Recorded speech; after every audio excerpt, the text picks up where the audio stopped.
नमस्कार, संतोष की रिपोर्ट में आप सबों का स्वागत है। और आज हम संतोष की रिपोर्ट में बात राज्यपाल के खान से मुलाकात की करने जा रहे हैं। जी हाँ, यह मुलाकात कितना जायज़ है, यह मुलाकात के मायने क्या हैं, या फिर इस तरीके की मुलाकात से राज्यपाल को बचना चाहिए कि नहीं। देखिए, खान एक ऐसा व्यक्तित्व कह सकते हैं, एक ऐसा व्यक्तित्व है जिस पर कई तरह के गंभीर आरोप हैं। मुकदमे तो दर्ज हैं ही, साथ ही हाल के दिनों में जिस तरीके से संवैधानिक इंस्टीट्यूशन पर लगातार ये सवाल खड़े करते रहे, उन सवालों की वजह से सरकार के साख पर जो बट्टा लगा था, या यूं कहें कि संवैधानिक संस्थानों को लेकर जिस तरीके की ये इन्होंने बयानबाजी की थी, राज्य के सबसे बड़े आईएएस अधिकारियों पर जिस तरीके से इन्होंने आरोप डीके टैक्स का लगाया था कि हजारों करोड़ रुपए की वसूली हुई है, क्या क्या नहीं कहा इन्होंने।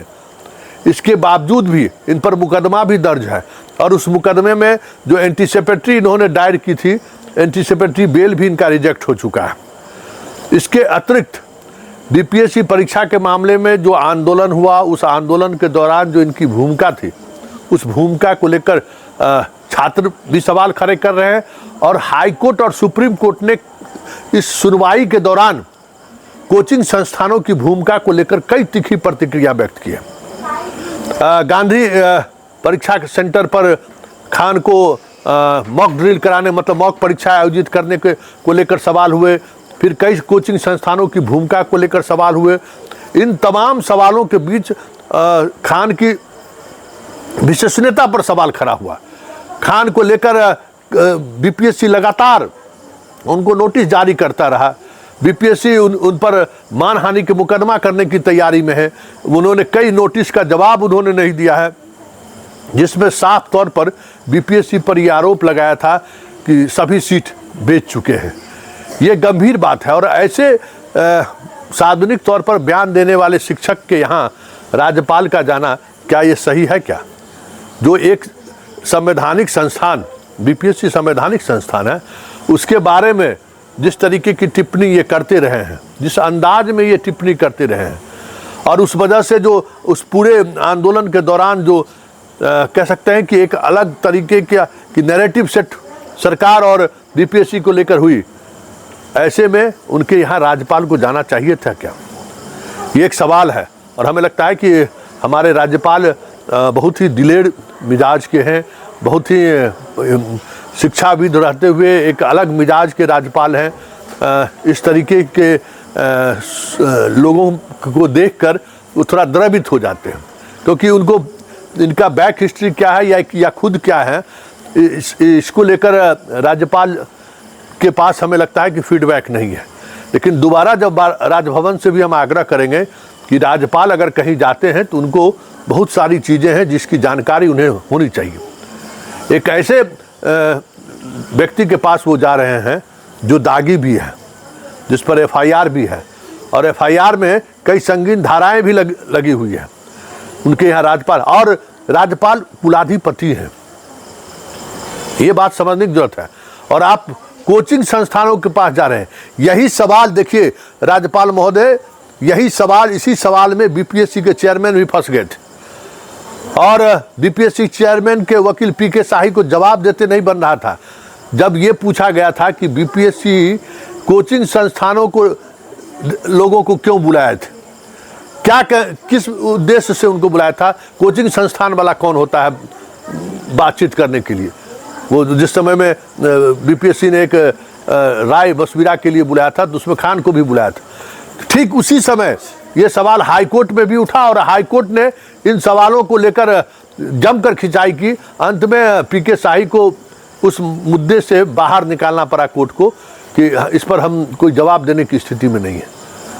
ठीक वही स्थिति है। अरे, आपके जाने का मतलब है राज्यपाल महोदय, आप राज्यपाल है, एक संवैधानिक पद पर बैठे हुए व्यक्ति को कहाँ जाना चाहिए, कहाँ नहीं जाना चाहिए, ये हमें लगता है कि उनको ख्याल रखना चाहिए। इस बात को लेकर जो बातें हैं, हमें लगता है कि राज्यपाल के जो प्रोटोकॉल अफसर हैं उन तक ये बातें हमें लगता है कि नहीं पहुंची होगी, या फिर अचानक प्रोग्राम बना होगा। वैसे खान को लेकर जो इमेज है, उस इमेज का कोई भी शिकार बन सकता है। जो इमेज है, लेकिन इस तरीके की चीज़ों में बहुत ही सावधानी बरतने की जरूरत है। जहां पुलिस का अनुसंधान चल रहा है उसके बारे में बीपीएससी लगातार नोटिस पर नोटिस जारी कर रखा है। किसी दिन उस पर मुकदमा दर्ज हो सकता है। एक संवैधानिक इंस्टीट्यूशन के कह सकते हैं पूरे विश्वसनीयता पर उसने सवाल खड़ा किया था। लगातार वो कह सकते हैं कि आने वाले दिनों में एक से एक आरोप लगाते रहे हैं। ऐसे में ये सवाल उठना लाजमी है कि राजभवन को आखिर खान के यहाँ जाने के लिए राज्यपाल को किसने प्रेरित किया, किस परिस्थिति में वहाँ गए। ये हमें लगता है कि एक नई बहस की शुरुआत होगी और उस बहस को लेकर हमें लगता है कि आने वाले समय में राजभवन को भी सफाई देनी होगी। राज्यपाल का एक प्रोटोकॉल है और उस प्रोटोकॉल का पालन करना सिर्फ राजभवन की जिम्मेवारी है कि राज्यपाल, क्योंकि राज्यपाल तो अनभिज्ञ है किनके यहाँ जा रहे हैं, क्यों जा रहे हैं। क्योंकि एक उनके रिसेप्शन में भी वो गए, तो वो शादी समारोह में गए वहाँ मान लीजिए, लेकिन आज उनके कोचिंग संस्थान पे वो गए।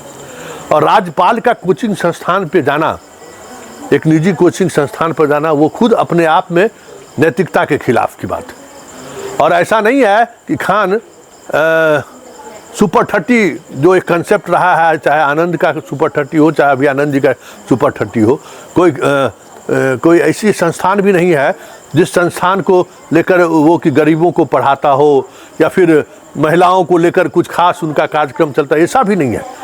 पूरी देश में उसकी पहचान एक प्रोफेशनल टीचर की है और उस टीचर के यहाँ आप जा रहे हैं तो सवाल उठेगा ही उठेगा।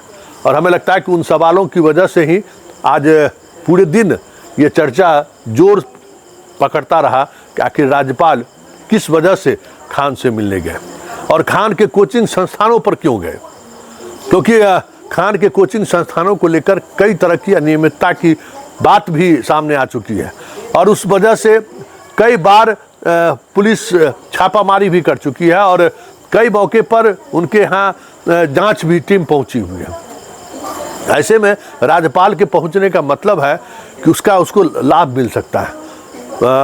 जो अनुसंधान करता है पुलिस पदाधिकारी हैं उन पर बेवजह दबाव बढ़ सकता है और उस दबाव की स्थिति में खान को लाभ मिल सकता है। ऐसी जगह पर हमें लगता है कि राज्यपाल को नहीं जाना चाहिए। कई ऐसे सवाल हैं। आप कोचिंग संस्थान है, वो कोई शैक्षणिक संस्थान नहीं है। इस बात को समझना होगा कि वो शैक्षणिक संस्थान नहीं है, वो एक कोचिंग संस्थान है। जहाँ जिस कोचिंग संस्थान में आप जब जा रहे हैं तो क्या इम्पैक्ट पड़ेगा, क्या मैसेज जाएगा लोगों के बीच। और खान पहले भी जो एक बार रेलवे भर्ती को लेकर आंदोलन हुआ था, उस आंदोलन में भी खान को लेकर सरकार बेहद असहज हो गई थी। उसमें खान पर अभी भी कई मामले रामकृष्णा नगर और थाने में दर्ज है। कई मामले आपको महनुल हक स्टेडियम में जो कदम कुआं थाना है वहाँ दर्ज है। सारे मामले में अनुसंधान उनके खिलाफ जा चुका है। छात्रों को उकसाने का उन पर कई बार आरोप लग चुका है। जब इस तरीके के गंभीर आरोप अक्सर लगते रहे और सुप्रीम कोर्ट और हाई कोर्ट का बीपीएससी परीक्षा रद्द करने को लेकर जो सुनवाई हुई, उसमें बीपीएससी ने भी बिहार के कोचिंग संस्थानों को लेकर, उसमें खान भी थे, बहुत ही नकारात्मक टिप्पणी रही है। और सुप्रीम कोर्ट ने भी कहीं न कहीं बहुत ही निगेटिव मार्क्स किया है बिहार के कोचिंग संस्थानों का, उसमें खान भी है। और ऐसी जगह पर अगर राज्यपाल जाएंगे तो फिर सवाल तो उठेगा राज्यपाल महोदय। इसलिए हमें लगता है कि जाने से पहले राजभवन तक हमारी खबर लोग देखते हैं, राज्यपाल तक ये सूचना जरूर पहुंचाइए कि जिस खान को जिस रूप में वो देख रहे हैं, वाकई में वो उसका असल चेहरा नहीं है। असल चेहरा कुछ और है, जिस चेहरे को लेकर हाई कोर्ट और सुप्रीम कोर्ट टिप्पणी कर चुका है और बीपीएससी कई मौके पर इसको लेकर नोटिस भी जारी कर चुका है और अभी भी किसी भी दिन खान पर वो प्राथमिकी भी दर्ज करा सकता है, क्योंकि खान अभी तक अपने प्लीडर नोटिस का जवाब नहीं दिया है, जिसमें उन्होंने कहा था कि 1000 करोड़ से अधिक का ये जो है सो खेल है और सारी की सारी सीटें बीत चुकी है। तो इस तरीके का एक संवैधानिक संस्थानों पर सवाल खड़े करने वाले व्यक्ति के यहाँ अगर एक संवैधानिक संस्थान के सिरमौर पहुँचे तो फिर सवाल तो उठेगा ना।